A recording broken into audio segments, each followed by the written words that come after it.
the supplement. But if I have to be punished, should never be for here.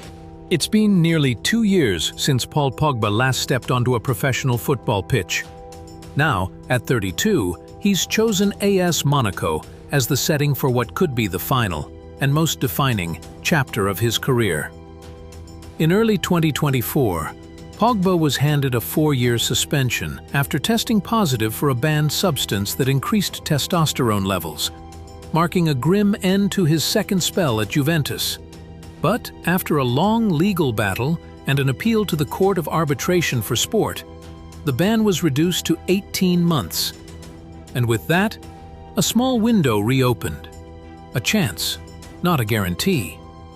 Many believed Pogba would take the easy way out. Cash-heavy offers came from the United States and Saudi Arabia. But he turned them down. He wasn't chasing a payday, he was chasing something else. Legacy, redemption, and perhaps a final shot at representing France on the world's biggest stage. He trained in silence, away from the spotlight, away from the critics. And while the headlines painted him as a fallen star wrapped in controversy, he remained focused. No club, no matches, no guarantees, just an athlete with a ball and an empty pitch.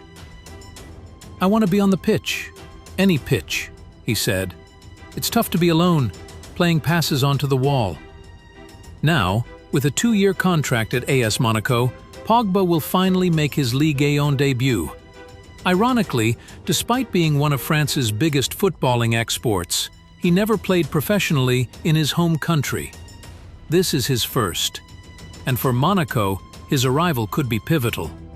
The club has been quietly assembling a squad with European ambition for their Champions League comeback next season.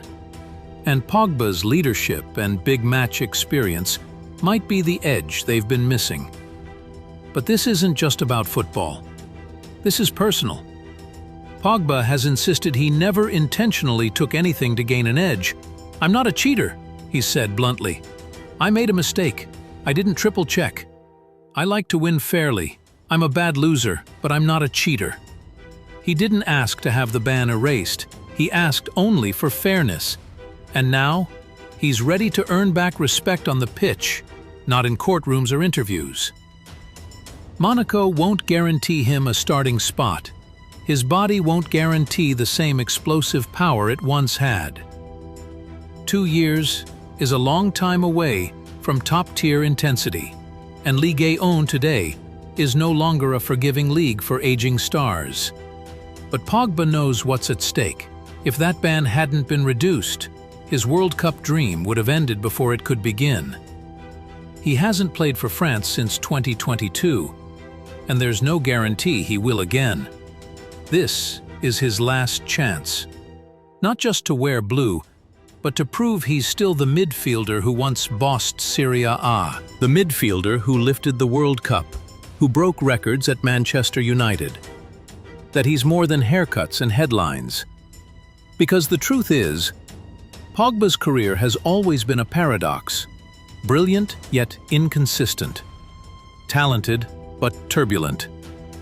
From his days as a teen prodigy at Le Havre, to his dominance at Juventus, to a Manchester United return that promised so much, yet delivered so little. His journey has been everything but ordinary. Now all that noise, the scandals, the criticism, the setbacks, fades. What remains is a player with something to prove.